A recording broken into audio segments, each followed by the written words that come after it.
Welcome to episode 30 of the podcast Hot Mess to Great Success.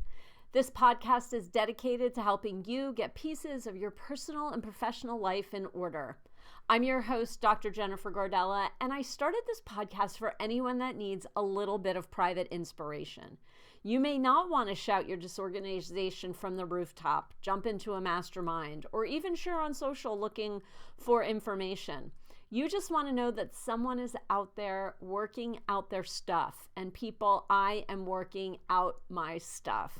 Speaking of my stuff, this podcast is sponsored today by one of my businesses, Your Social Media Hour, which will help any realtor, personality, author, or business owner develop and execute a strong, strategic social media, blogging, complete digital marketing program for their business. So today we have three pretty hot topics. I tend to discuss the hot stuff, the tough stuff on here. The first one that I have to share is who are you putting around your table in 2024? Second one is when you don't get what you want and you have to deal with that disappointment. And the third one, it may be a tough pill for some of you to swallow. How do you stop posting garbage on social media? If you're in the self-promotion game, it's time that we get you out and moving towards a more authentic representation of your brand on the internet. Now, I will warn you, I had a really tough ending to 2023, beginning of 2024, and I'm taking the gloves off. I am sick and tired of tiptoeing around bigger topics, important topics. I'm not going to go scream at people that hurt me, but what I'm going to do is start talking about my feelings, how things hurt, and encourage everybody to be better at, citizens and friends. So first topic, which is a heavy one and the one that probably threw me for the biggest loop at the end of 2023, who are you sitting around your table with? Are you begging to sit there? Who are you inviting in? Are you begging people to come and sit around your table? And are you excluded from tables? It is time to get out of these ruts. I noticed something at the end of 2023. Most people that I've been hanging out with are unwilling to engage in true, authentic communication. Now, let me start off by saying that that's a really tough nut for many people to swallow. But why do you go out and have fluffy conversations with people? I'm not saying you have to dive into, the tough topics of the day or existential feelings every time you get together. But if it just seems to be very surface and superficial, what are you doing?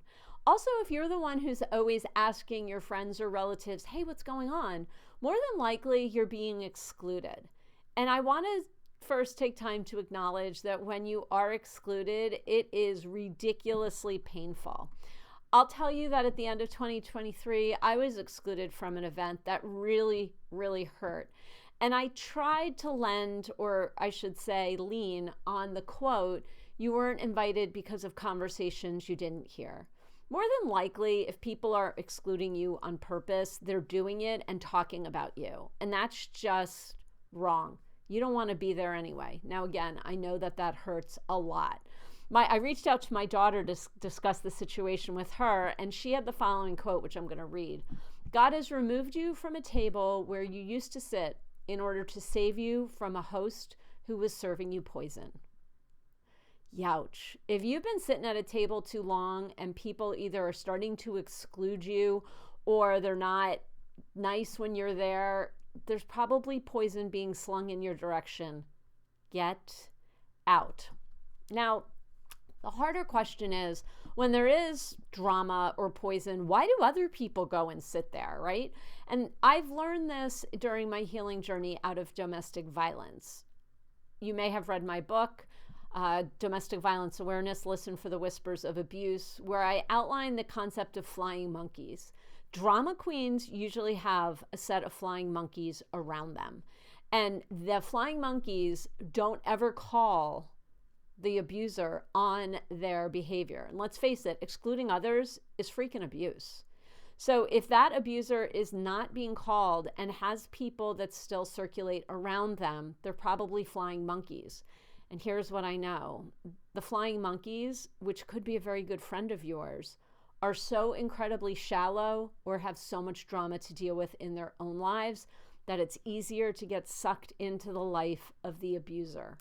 Now, that's hard to watch, right? You watch a very good friend go off without you to an event, and there's a lot of pain.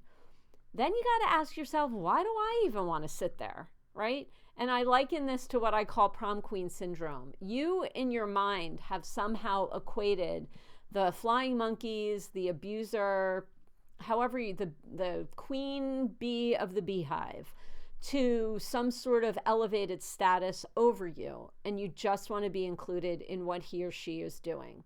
I can tell you that if you're not being invited, those people are not worthy of sitting with you at a table. Again, that hurts, and it's going to take some time for you to work through this, but you can do it. There's also something else I want you to be aware of. You may be someone like me who tends to be very inclusive. I have looked around in my life and seen that many times I have been excluded. I've been excluded from baby showers and weddings and being part of people's bigger celebrations, but yet I have always included them in my life. There are a couple people in particular that I always make sure that they have a place to go to on the holidays. They don't reciprocate. In fact, they then go out of their way to exclude me. That really hurts. What am I doing? Caring about these individuals who don't really want to spend time with me, don't want to have an authentic relationship with me, but they then just want to exclude me, and then other people follow them. I know that this sounds like a lot of complicated maneuvering here. Again, life shouldn't be this complicated. And remember, this is abusive. So how do you get out of it? Well, the first thing is to realize that there's a relationship in your life that isn't working, or two or three, right? And you have to stop begging, and you have to stop hoping that you're going to be included in that table. You'll be included in tables where you should be included, and people will come to your table who should be with you. But plan and make the very firm intention to only be at tables with people who have your best interest at heart. So don't worry if you're sitting alone at first. I know how painful it is to sit alone. The right people will come together. What you have to do is set your intention very clear. You have to stop begging. And you also have to just start to trust that the universe is going to put the right people around you. And remember, when something doesn't feel right, it's time to walk away. And that may take you a couple months, it may take you a couple years, but it's that awareness that is so important that it's time to move on. Whew. I know that for some of you that may have hit a nerve and you realize that the people around you aren't working. I'm with you because I've just done it myself. Okay, the second thing we're going to talk about today is not getting what you want. There's kind of a funny story to start this topic off. So during Christmas week, my husband and I put a bid in on a house. I know, you're probably thinking, Jen, are you kidding me? You had nothing else to do during Christmas. What a great time to put on a bid in on a house. Well, the truth is a house came on the market and a realtor who we had just started to work with knew that it was perfect for us for a lot of different reasons. It had the space we need for my kids to come home and visit. We have a member of our family who's in a wheelchair. That person could get very easily around in the house. It was close to friends. It was close to downtown. It was close to the train. It was pretty good. We did a lot of inspections during the week. We wrote a letter as to why the house was perfect. And then we were not selected. So here is what I learned during this process. First, I had to immediately rely on the fact that if we didn't get this house, it was not the house for us. We thought it was the house for us, but clearly it was not. And to be honest with you, there were many things behind those walls that we could not see. The inspection that they provided was a little shoddy because they didn't pick up things like asbestos or venting of the heating system that my realtor wound up bringing experts in to investigate for us. There were just some things. It was an awful lot of yard that, while I do love to mow a lawn, not interested in that amount of yard maybe. So again, overall, yes, it was perfect, But here's what I learned. The first thing is that I learned is that, and again, this was the first offer we put in, but I can't get so emotionally involved right up front. Buying a house is largely a business decision. And when you have a lot of factors like we do, it gets a little emotional. Oh, this would be perfect for the wheelchair. Oh, look, there's going to be great space for all my kids to come visit at Christmas. But you don't have it yet.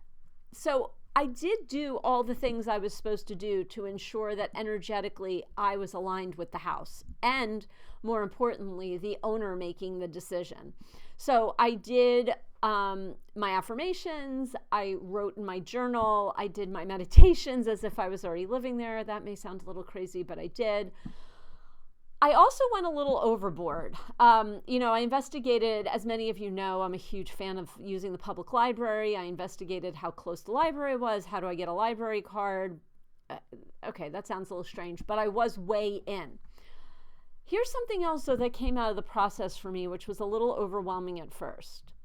The housing market has gone psychotic in the last 3 years. And we heard this at the beginning of COVID with 25 offers and people going $200,000 over bidding and waiving inspections. Now, people have clearly lost their minds. Not only do you have to waive inspections, or you can have the inspections done at your cost before you even get an offer accepted. Now people are actually waiving appraisals. So what that means is when you go for a mortgage, your mortgage company is going to want to make sure that the house is going to appraise for what you're paying for it. This is logical, right? We don't want to buy things that are several $100,000 or even, like, let's just say 20% less than what we're paying. A house is a big investment. You can lose your shirt here. So when you waive an appraisal, what that means is even if your mortgage company gets the house appraised and it appraises for less and you can't get a mortgage, rather than renegotiate the price, which should happen, you are going to come to the closing table with that extra money. So let's just say they find out something horrendous during the appraisal process and the house appraises for $100,000 less. When you put in your offer, you are guaranteeing them that you have that $100,000 to put into the closing so that you come with an extra $100,000. You can't waive a percentage of the appraisal, so you just guarantee them that you'll come to the table with that money. What the heck is this about, people? Do we care so little about our financial situations that we're willing to literally go underwater the minute we buy a house? That is really what I took away, and guess what? I'm not willing to do that. I also learned a big lesson, and again, I walked through this very quickly, and I was able to use much of my healing journey and all of the strength that I've built. I was quickly able to yell, next. Where's the next house? What is the next thing that we can look at? Our realtor was right there with us. Now we were up against New Year's Eve and New Year's Day, which is a little interesting. But I did take the time to go back onto the websites and look for more properties. And that gave me a little bit of hope and some more things to discuss with my husband and the realtor. And hopefully this whole entire process will produce, actually I should say, I know this whole process is going to put us into the home that we were meant to be in for the next several years. So again, when you don't get what you want, look at how you worked through the process and then be ready to yell next. I've learned this in my business when a client has canceled a contract. I've learned this in my business when a client does not want to sign their contract. Okay, you aren't the right client for me now or anymore. Let's move on. There's always someone out there. Okay. The third thing that we're going to talk about is to stop posting garbage on social media. I know that that's a very strong statement. I'm from Jersey, and I am just, again, coming out of the box with gloves off. The internet is noisy. You can barely find things on the internet. And for some reason, people have taken, I've seen this in the last 6 months, people have taken to social media to post how great they are. So they've done selfies. Oh my gosh, all the selfies that are going on in conferences, those are getting painful. I can get my picture taken with Tony Robbins if I pay enough money. I can get my picture taken with the CEO of some big company if I put myself in the right spot. It doesn't mean I'm good at what I do. It does not mean that you are good at what you do when you do it. It just means you either paid a lot of money or you found yourself in the right spot at the right time. Heck, I even found somebody on LinkedIn. I was scrolling through LinkedIn, and someone had done a speech at a huge event that they had attended. And I said, oh my gosh, I'm sorry I missed it. What was the speech? Like, what were the highlights of your speech? And they couldn't even name the highlights. That's how little people care about the content and the substance, and how much they are going for just, look at me, I'm speaking at this event, look at me, I have a picture with the CEO. It's getting absolutely crazy. So the solution is simple. Commit to strong, really solid, authentic social media. Share your blog posts from your website and explain how you really help people. Talk about how much you care about the work that you do, the problems that you solve for your ideal clients, and what exactly your expertise is, and how you walk through holding your client's hand or your customer's hand in solving whatever problem that you solve. Okay, I got a little heated there for a while, didn't I? I think I really am coming into this spot in my life where I realize, number one, I would rather be on the couch with my dog Henry than with wrong people sitting around at a restaurant feeling like I'm included. Also, to really hone in on trusting the higher power, the universe, all of the gods themselves, whatever it is that you believe in, to get what you want out of life. There is a vibrational match that needs to be matched for sure, but don't go all in, especially with a big thing like a house purchase, before, it's actually yours, at least in the short term. And then stop cheapening yourself with posting garbage social media. All this self-promotion has got to stop. Okay, everything is going to be available in the show notes. So I want you to check in there. You'll have links to some of the things that I mentioned. I will also be posting about this on social media in the next week or two. So I look forward to seeing you around the internet. Don't forget, check out your socialmediahour.com if you're looking for expert instruction in how to build a digital marketing strategy and then execute that strategy every single day. This is Dr. Jennifer Gardella. As always, I thank you so much for your time, and I look forward to hearing of your comments and sharing next week. Thanks so much. Bye-bye.